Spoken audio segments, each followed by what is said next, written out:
Finally আমি আমার shopping experience তোমাদের সাথে শেয়ার করতে চলে এলাম। আমি ঢাকা গিয়েছিলাম শপিং করার জন্য।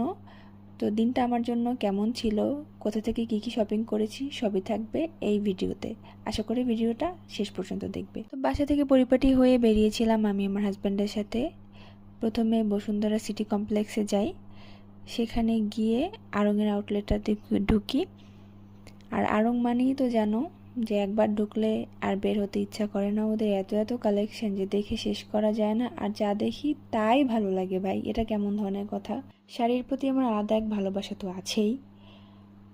তো আড়ং থেকে শাড়ি, কুর্তি, শার্ট, পার্স এগুলো কেনার পরে অলমোস্ট 3:30 বাজে। তখন লাঞ্চের জন্য বের হই।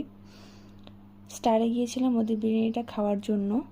ওদের বিরিয়ানিটা আমার বরাবরই পছন্দ, আর অনেক দিন পর্যন্ত খেতেও ইচ্ছে করছিল। তো লাঞ্চ কমপ্লিট করে আবার বের হলাম, মার্কেটে গেলাম। ভাই, এত পরিমাণে ভিড় যে দাঁড়িয়ে কেনাকাটার মতো কোনো অবস্থা নেই। ভিডিও দেখে অবশ্যই বুঝতে পারছো যে কীরকম অবস্থা ছিল। দাঁড়িয়ে কেনাকাটা করা যায় না, মানুষ ঠেলে সামনে নিয়ে যায়। তো এখান থেকে বেশ কয়েকটা 3 পিস কেনা হয়েছিল।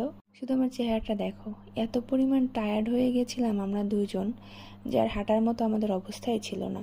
লাস্ট একটা রেস্টুরেন্টের সামনে বসি, মিন্ট লেমন খাই, চা খাই। আমি পা উঠিয়ে চেয়ারে লিটারেলি বসে পড়েছি, কারণ পা দিয়ে পাড়া দেওয়ার মতো অবস্থায় আর ছিল না।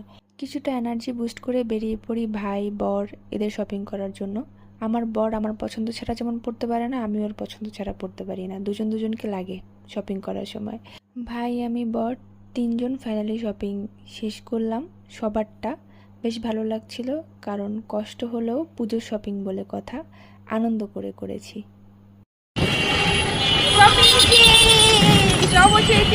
আমরা কতক্ষণ আমার শপিং করছি একদিন